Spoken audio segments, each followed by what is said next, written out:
Primetime local news, serving the Lakeland and Midwest regions. Hello and welcome to Primetime Local News. My name is Thomas Wildman and thank you for joining us. The Lloydminster Comprehensive High School students have set up their annual Rudolph's Roundup program around the city. For the 26th year, students at LCHS continue to spread some holiday cheer by giving back within the community. It's a charity event that we donate items to the Interval Home to help women and children in need when they're fleeing domestic violence. This isn't anything new at LCHS, as not only being a good citizen is applauded, it is very much expected both inside and outside of the classroom. We talk about a number of different goals. Obviously, as an educational institution, academics is important, but we talk about good citizenship. It's in our mission, vision, and values as a school, and so that is part of our students' role in being good citizens, is helping those in our community who don't have. Rudolph's Roundup winds down on Friday, but there are still many different ways people can still contribute until then. We have boxes set up around town in local businesses, so if anyone's willing or wants to donate, there's boxes around town. The goal for this year is to raise over $10,000 in combined gifts or money donations for the Interval Home, as locals only have a few more days to get involved.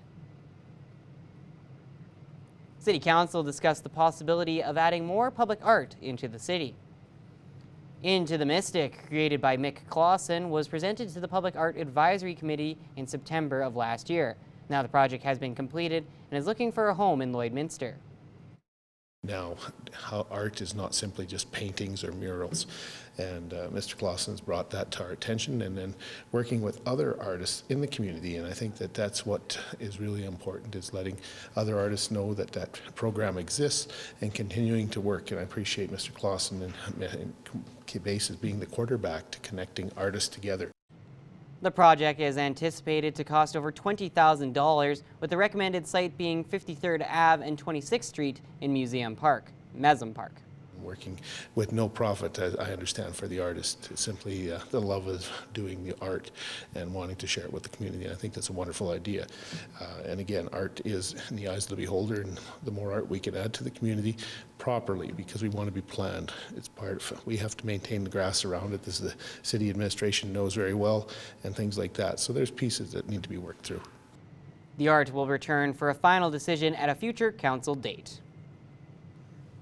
The holiday season is a busy time for many, and sometimes safety takes a back seat. Stacey Comer spoke with the local fire department to find out some tips for keeping people safe through the celebrations.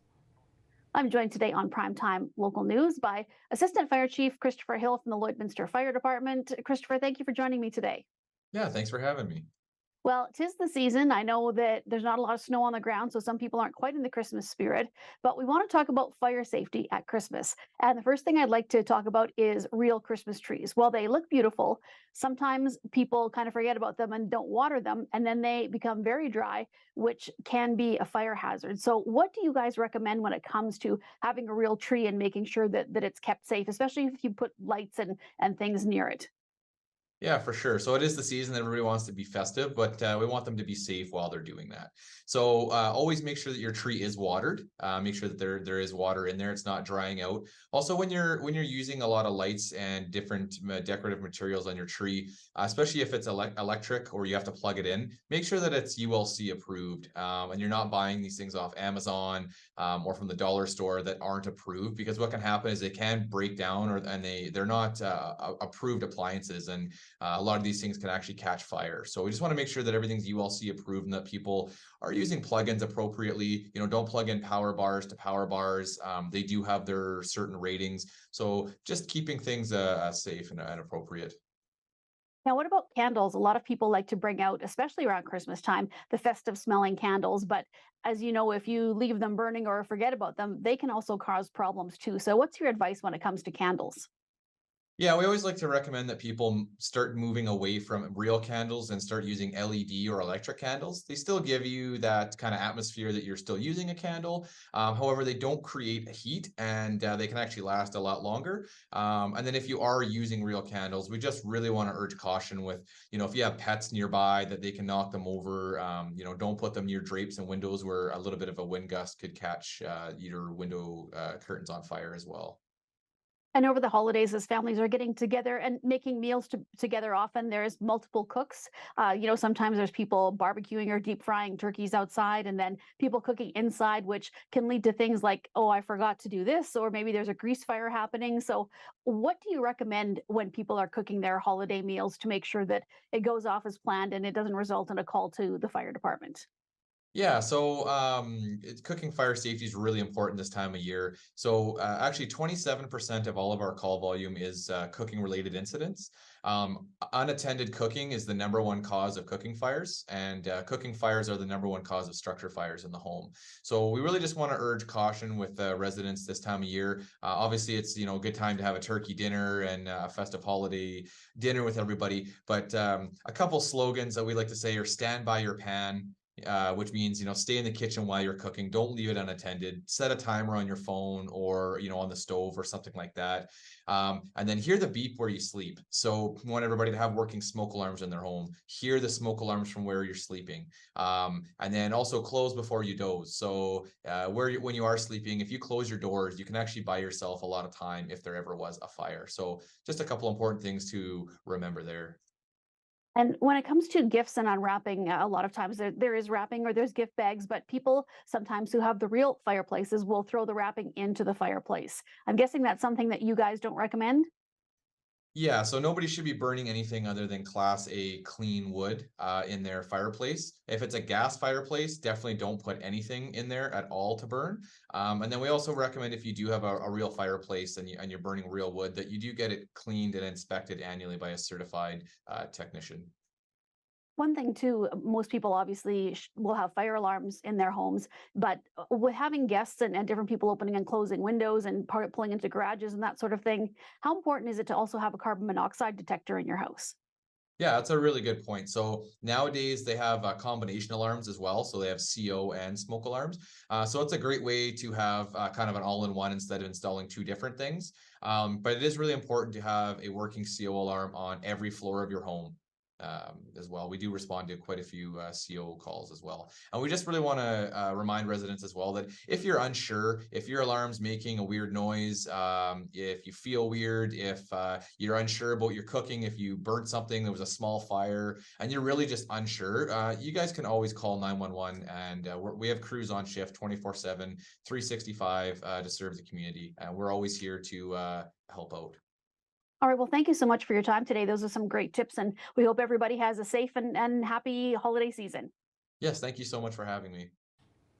And we'll have more primetime local news after the break.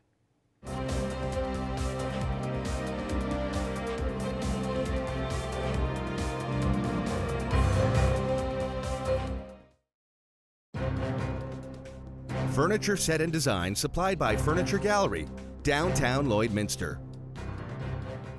Border Paws Animal Shelter is holding their annual jail and bail fundraiser tomorrow, and our Abby St. John has the details on the event.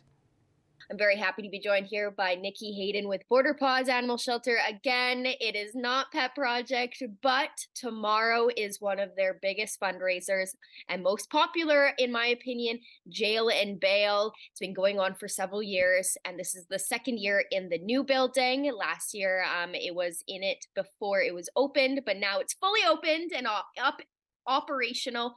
So thank you so much for joining me today. Yes, thanks for having us on. Of course. So, like I mentioned, this is a huge event, and a lot of people take part in it, whether it's calling in for donations or actually being one of the jailers. So, just to start for people, what is jail and bail? What is the purpose of it? And what can people expect? So for Jail and Bail, we've been doing this for quite a few years. So it's an annual event that the shelter has. We've got our VIP jailers that come in. So we've got some teams and individuals that come and they sit with the dogs in kennels and sometimes our cats as well. So you get locked up and you try to raise money Our VIP groups will raise funds and awareness, and sometimes it gets kind of competitive where they're trying to, you know, raise more than the other group that's there as well, which is fun. Then we also have something new this year where you can actually call in and go online and you pay to have an arrest warrant for coworkers, friends, family, whoever you want us to go out and arrest. And we're doing this through Border City Connects. So we will be going around town picking up people on arrest warrants, and you have to be 18 or over for that.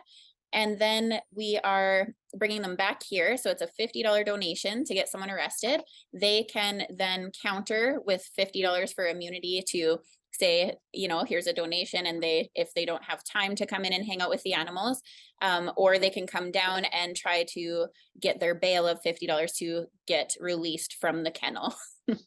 I think that's just such a fun little added bonus to the fundraiser. Yes. And it fits so perfectly. And, you know, like you said, you can have a lot of fun with this with your coworkers and Yes. friends. It's I'm sure a few people have someone in mind that they would love to get arrested. So yes, absolutely. I have a few people in my mind as well. So it's definitely something, and just an added fun bonus to this already really fun and unique event. Now, when we were there on Tuesday for Pet Project, we were kind of talking about what kind of is expected with the dogs. Now, you would really love to have, you know, people understand, you know, kind of how to get them to calm down so that they're not jumping up and kind of almost maybe even knocking somebody over. So can we go Yes. through kind of the steps that you want people who go and sit with the dogs to do when they participate in jail and bail? Yeah. So oftentimes, shelter dogs are going to be a little more hyper, and maybe not quite as trained as our dogs at home. So we have these that will be on display at the jail and bail event. And it's just encouraging people to work on manners with the dogs like our staff and volunteers have been doing over the last while. So we really focus on gate manners because as soon as you're opening the gate, they're so excited they want to bolt out, and we don't want to have any dogs escaping or potentially like fighting or anything like that, or people getting knocked over.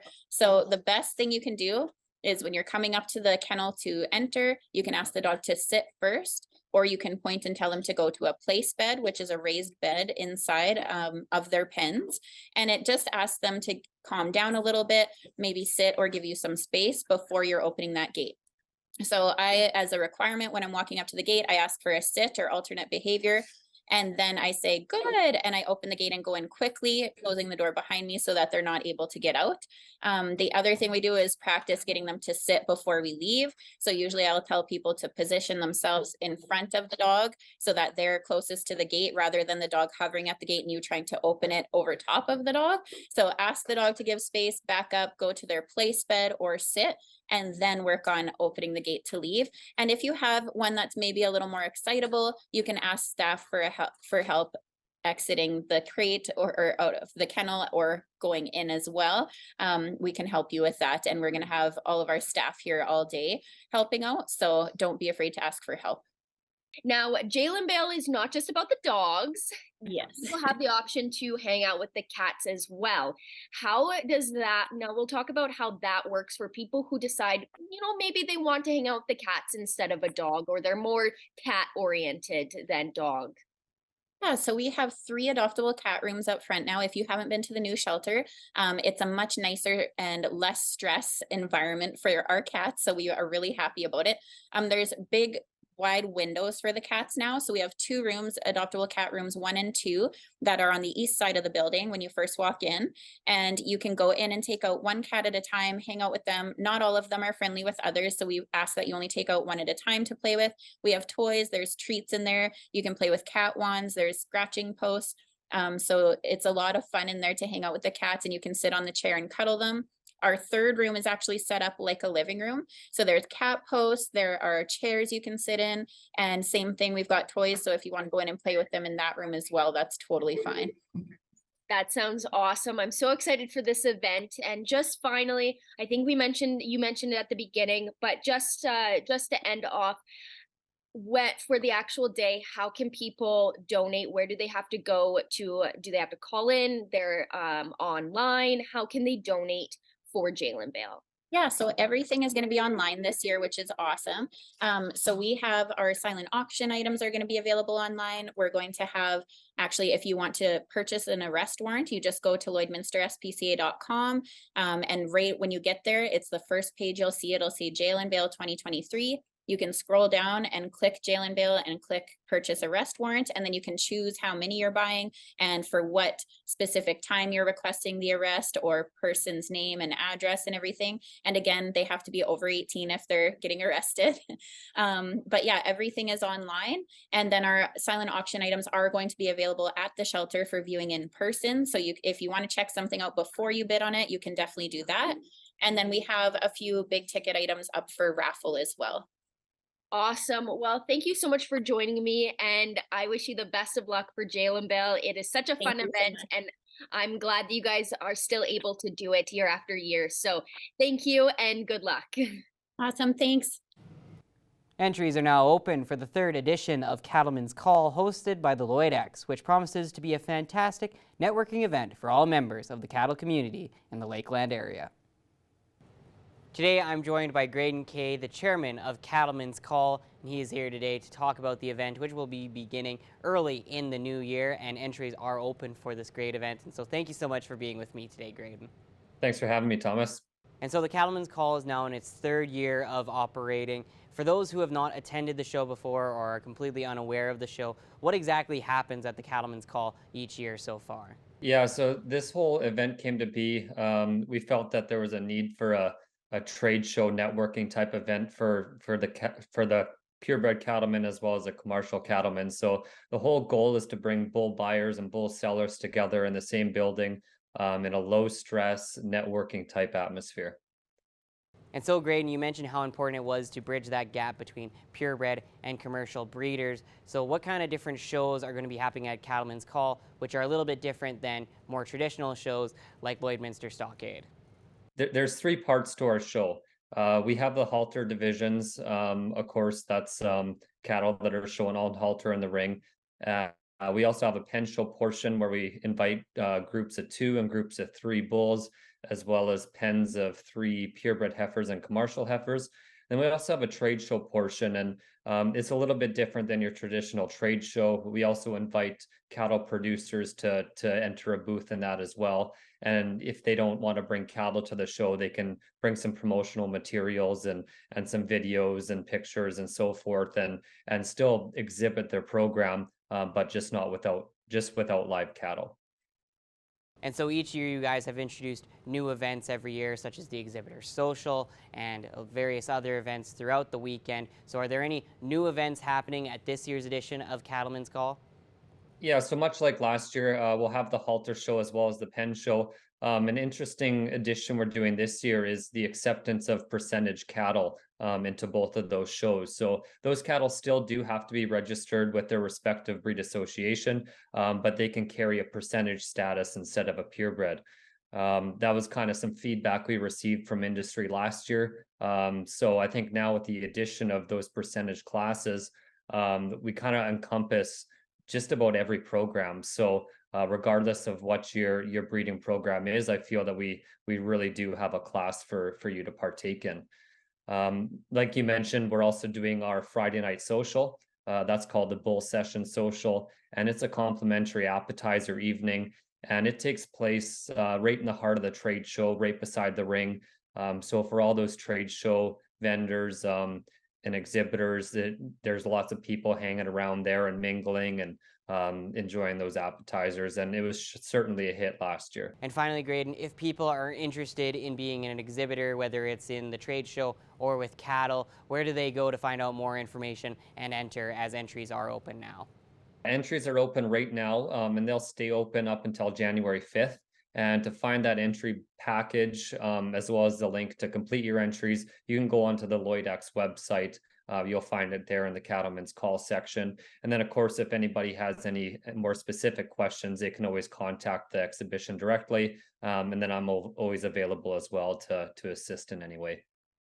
Thank you so much for all the information, Graydon, and we are very excited for the 2024 year and Cattlemen's Call to kick it off for the Lloydex. We're certainly looking forward to it. Thank you, Thomas. And now let's take a look at your egg prices.